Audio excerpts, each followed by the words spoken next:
বাবা মা সন্তানের জন্য সবচেয়ে বড় নেয়ামত।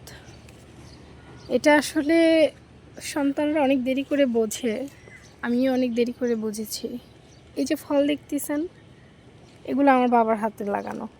আব্বু অনেক যত্ন করে এই গাছগুলা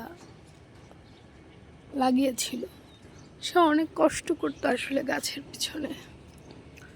তো আব্বু এখন নাই, আব্বু দেশের বাইরে চলে গেছে। তো যখন এই ফল ধরে খাই, তখন আব্বুকে আসলে অনেক মিস করি। কখনো বলা হয় নাই আব্বুকে যে আব্বু তোমাকে অনেক মিস করি, অনেক ভালোবাসি।